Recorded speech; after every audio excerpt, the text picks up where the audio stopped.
Hey everyone!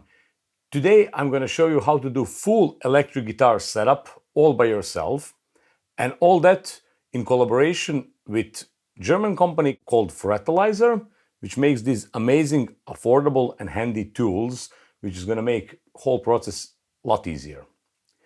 Now, in my experience, I noticed over the years, or actually over the decades, that most of guitar players are, reluctant or even scared to do any kind of guitar setup by themselves.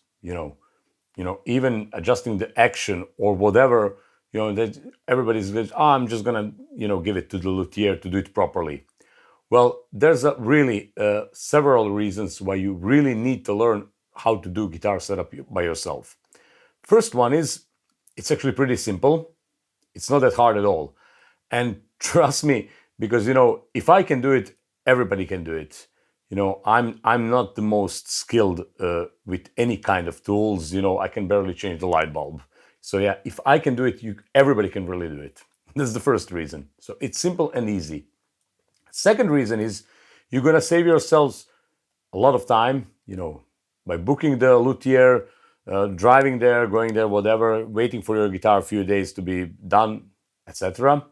Number three, you're gonna save yourself a lot of money. These services can be expensive. Even basic setup can cost you anything from 50 to 100 euros or something, or USD dollars, depending where you live, whatever. But the most important reason of all is, even if you get the best luthier in the world, nobody eventually know how you like your guitar to feel and play. Which means basically, it's not only about, people only think it's like an action. There's a lot of factors that contributes how guitar plays and feel. And that would be both action, tremolo angle if you have tremolo spring type, and one of the most important stuff, truss rod adjustments and neck relief. So there's a lot of things that when you learn how to do it, and when you know exactly how you like to everything be set up properly, nothing can beat that basically. So no luthier can do it actually better than you when we're talking about the basic guitar setup. Okay, so where to start? Well, first we have to assume that your guitar is built properly, of course. If it's not built properly, then probably none of this is gonna work. But if it's built properly, and even the lot of expensive guitars, when they ship it to you, some of them can come set it up properly, some not that good. Some can even be set up pretty bad if they were, laying in the warehouse for a long time. So the neck adjustment, truss rod is really off or something like that. So how to start? Well, basically, when somebody said guitar is set it up properly, well, okay, there's some stuff that you have to do properly, but also there's some stuff that's basically, user related. Some people like higher action, some people like lower action. Some people have like more straight neck. Some people like to have more relief in the neck. I'm going to explain all of these terms if you're not familiar with it. So there's not really, one proper way to set up your guitar, but there's some rules that we have to stick to. So how to begin? Well, first, obviously, when you take your guitar, what I would do first, at least that's how I do it, I would first check if your saddles of your tremolo, does it match the radius of your fingerboard? It's really important. And I'm saying that's really important because, I know a lot of guitar players, even pro guitar players, that that they got some expensive guitars. They bought it because they like the player who plays it, they like how it feels, how it sounds, how it looks, whatever. And a lot of them, if you ask them, okay, what's the radius of your neck of your guitar, most of them doesn't have a clue. And it's really important, especially if you're gonna do the setup by yourself. So basically, radius is the curvature of the neck. Curvature, how the neck goes. And also some people can get confused because the smaller the number, when we say radius, smaller the number, for example, 7.5, 9.5, actually means more curvature. And the larger the number, 12, 14, 15, 20, means flatter. So first thing, get to know your guitar. When you buy a guitar, read the manuals, check all the specification, get to know your fingerboard radius. That way, first you will need to match, if they are not already matched from factory, and usually they are not, you will need to match your saddle's radius to match the curvature of your neck. Now, FrtLzr has a really simple tool, looks like this. And basically, it comes in a few different radius. You can see these different curvatures here. That basically shows the radius. And with them, you can check and set up radius properly of your saddles and your strings. I'm going to show you now how. But first, one like a little disclaimer. It's pretty simple to do it on, on the tremolos with where the saddles like this one, 2-point, 6-point tremolos, like vintage style tremolos, most non-locking tremolos, where each saddle has its own, height adjustment way with the screws. It's a little bit harder to do it with the locking tremolos, especially FrtLzr tremolos. With the FrtLzr tremolos, you will need to get yourself little shims to put below each saddle. Basically, with the shims, you're going to change the height of the saddles to match the radius. We're not going to do this today because, well, most of us prefer this kind of tremolos. But the principle is the same. Basically, here we're going to just adjust the height with the screwdriver. And on the FrtLzr saddles, which doesn't have a height adjustments, you're going to adjust the height by putting little shims below the saddles where it's necessary. So here's the thing. This guitar has a fingerboard radius, and obviously the nut radius also has to match, but we assume, when you buy a guitar, it's matching. It has a radius of 9.5, fairly standard radius. A lot of guitars, especially Fender Stratocasters, comes in this radius. So what we're gonna do, we have these here. I'm gonna show it again. We're gonna find obviously 9.5 radius. It's here. And how we can do it? I don't know if you're gonna be able to see this properly, but basically now I intentionally messed it up. It was set it up properly, but I messed it up for the sake of demonstration. What you need to do, basically, you need to set up the outer strings E and D first. So basically, you gently put this card on your strings and see it's muted and 6 is muted. And if I go through the strings, check this now.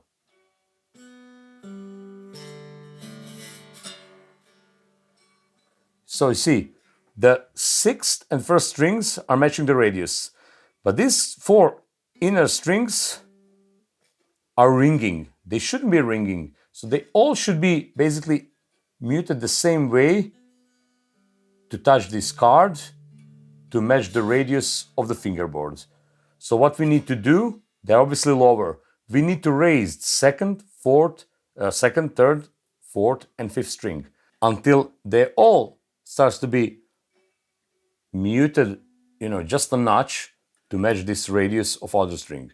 So we're gonna take this little Allen wrench key and just do it.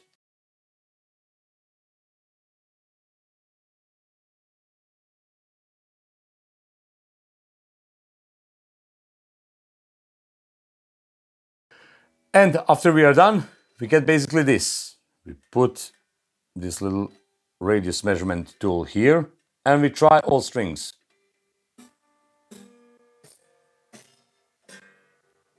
As you can see, make sure that you just press it gently because, obviously if you press it too hard, doesn't matter what the radius is going to mute them all. So just press it gently and make sure every string is a little bit muted. So basically it's kind of ringing over this check card.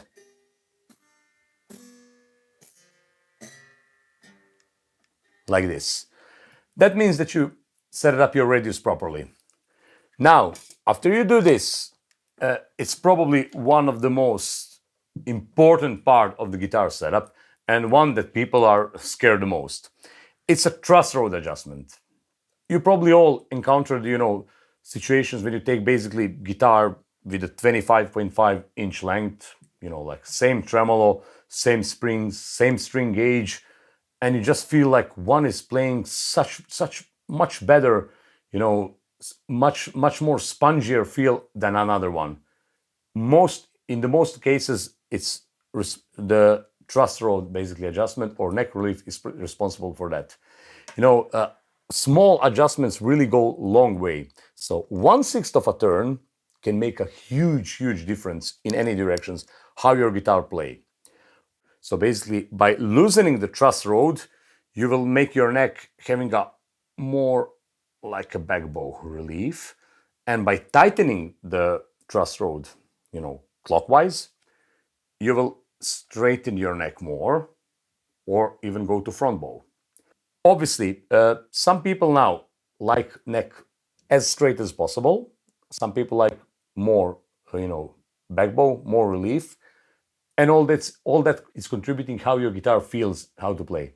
I personally like as straight as possible, but also you have to consider the radius again, because the flatter the radius, basically the larger the number, 10, 12, 16, 14, 16, you will be able to set up your neck more straight without any fret buzz or fret out.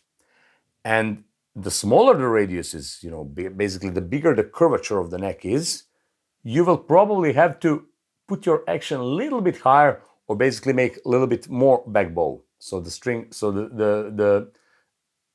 especially when you're bending, doesn't fret out, doesn't go this because of the curvature of the neck. If you have string here, you start to bending it out, it just goes up the fret and it's just gonna fret out like this. Again, small adjustments go a long way, and it really affects how the guitar feels to play. Does it feel stiff? Does it feel spongy? And stuff like that. So, how to do the basic adjustment of the truss rod? Well, that's the scariest part for most of the people, because a lot of guitar maintenance manuals and tutorials tell them that you can loosen or you can tighten up the truss rod, but make sure to be super careful not to over tighten it, because you can break the truss rod. You can strip it, and then you can make your guitar completely obsolete. It's going to be like $1,000 in repairs. Somebody's going to have to repair it completely, to open the neck and stuff like that. It's if you know what you're doing, you're not going to do that, and assuming your guitar is built properly. So you can feel free to turn your truss rod 1/6, 1/4 of a turn in either direction is going to be fine. So basically, how to check it out?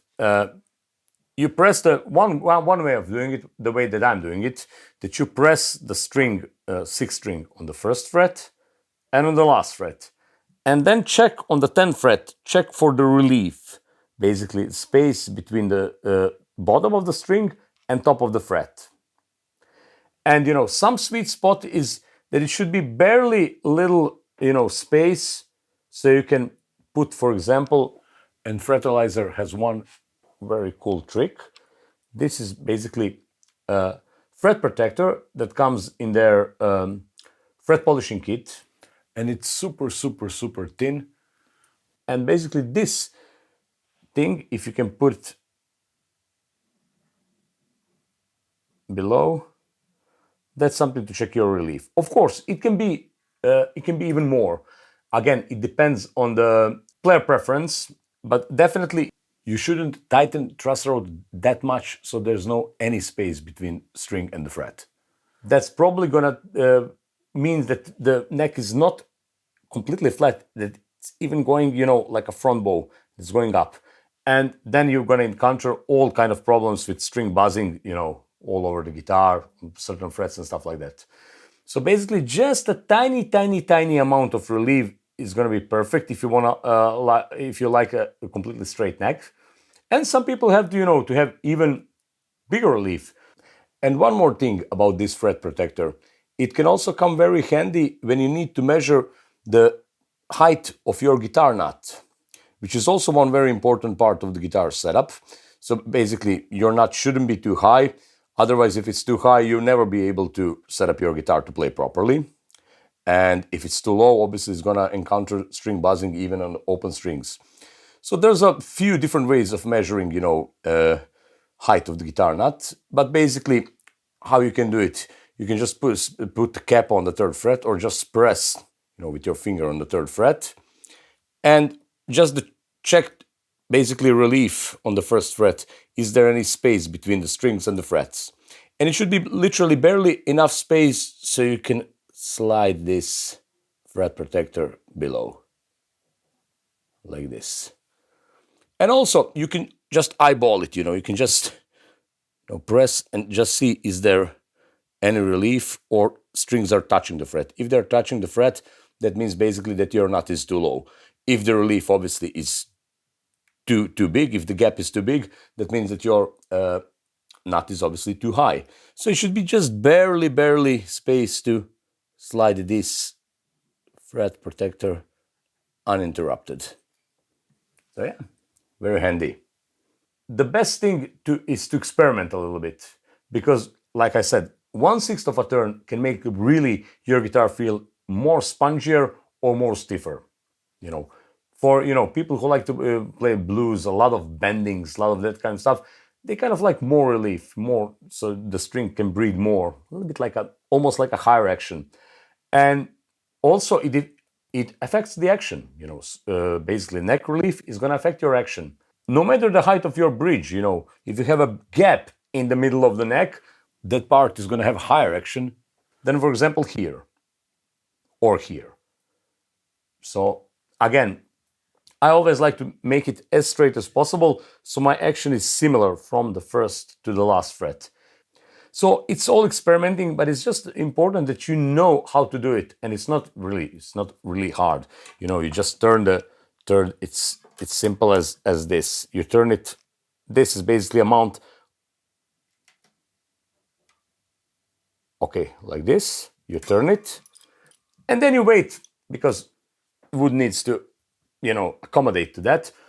You can start playing, but after a few minutes, you will see the difference immediately.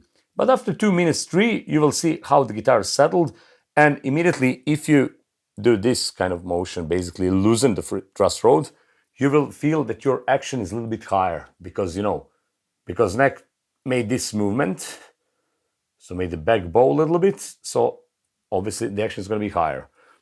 If you don't like it, again, for example, you bring it back to the same place and you tighten it a little bit more clockwise. And then again you check it.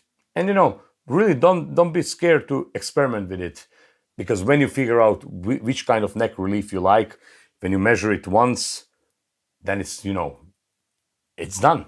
It's very rewarding experience, and you can always set up guitar exactly how you like it. Now, another tool that is very handy comes from FrtLzr.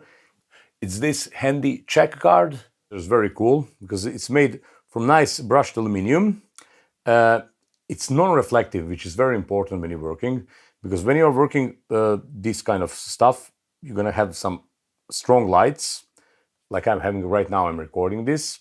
So, if it's a reflective surface, you won't be able to see anything literally, because light just reflects out of it.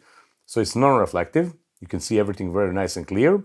It has both, metric and imperial measurements, millimeters, inches. I'm using millimeters because, well, I'm from Europe. I'm not very good with inches. It also, these marks are, in the shape of frets, like rounded. So it's much easier actually to see when you're measuring, it's much easier to, really precisely determine the action than some other manufacturer has a square ones like this. Again, I don't have anything to compare it right now. So it's, you're not really sure, is the string above or a little bit below, the line or something like that. Here it's actually very clear to see. I like to have 1.25 millimeters basically on my, let me see, can I show it here? Both on my first string and my sixth string. And basically, if you made your radius properly, your saddle radius properly adjusted, it's going to be 125 pretty much on every string, from low to high. So, yeah, that's one more thing I forgot to mention. I was talking about the Floyd rose, how you can set up the the action of the saddles with shims. And here, obviously, you will have to do each one separately. There's also 2-point tremolos where you can set up independently saddle radius, and then you can set up string action by just, raising or lowering the bridge with these 2 outer screws. Probably that one would be easier to set it up, I guess. This one would be a little bit harder. With Floyd Rose, basically the hardest to set up properly, the radius and everything else. Another thing you can do with this check card is measure the pickup height, of individual pickup. Again, from the top of the pickup to the bottom of the string. Always measure like that. Same as action. From the top of the fret to the bottom of the string. Yeah, very nice, very handy. And again, very affordable and nice tool from FrtLzr. And after you finish all these steps, when you're happy with your action, with your radius adjustment, with your neck relief, last thing is to set up your intonation. Now, if you play natural harmonic on the 12th fret, and then if you play that same note fretted, and if it's sharp, you will need to move your saddle back this way. If the note is flat when you play harmonic, and when you fret it, if the note is flat, you need to move saddle forward. Now, it's best to do this with a tuner, possibly strobe tuner, some really good precise tuner. So you can actually, watch it, because, nobody has that. A lot of people doesn't have that much perfect pitch. And, you cannot tell difference between few cents up and down. But one thing that you should bear in mind is some people has different techniques of playing. So if you, for example, there's a people, they like to use jumbo frets, tall frets, and they have a really hard grip with their left hand. So for example, they're gonna play the way that even when you fret the note, they're gonna press that hard. You see? It's just the way they played. So if they set up intonation perfectly, or if you are that kind of player, it's maybe best to set up your intonation a little bit flat. So if you have a heavy grip, basically, and big frets, and you like to press hard on your neck, then just set it up, basically your intonation like a maybe 2 cent lower when you fret the string on the 12th fret. Trust me, you're gonna sound more in tune than if you set it up perfectly. So basically, perfect intonation means that basically when you fret the note without any extra pressure, and especially if you have a large frets, jump frets, or even scallop neck, which is even worse, if you press too hard, you're gonna throw that intonation out of place. So your playing is not gonna sound good, especially as you move up the neck. So that's just one thing to bear in mind. But for most people, basically what you want your natural harmonic on the 12th fret to sound exactly the same pitch as the fretted note. And also you can double check it by fretting 17th fret.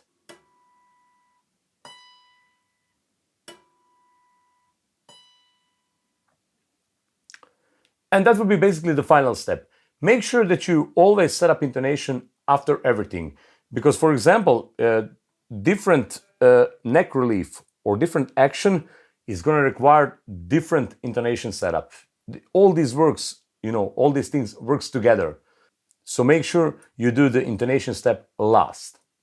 I'm going to leave a link in the description where you can go to FrtLzr online shop, and you can also check some of their other tools for setting up your guitar. And also, they have an affiliate program, so you can go there, apply, and earn some commissions. Thanks for watching, and see ya.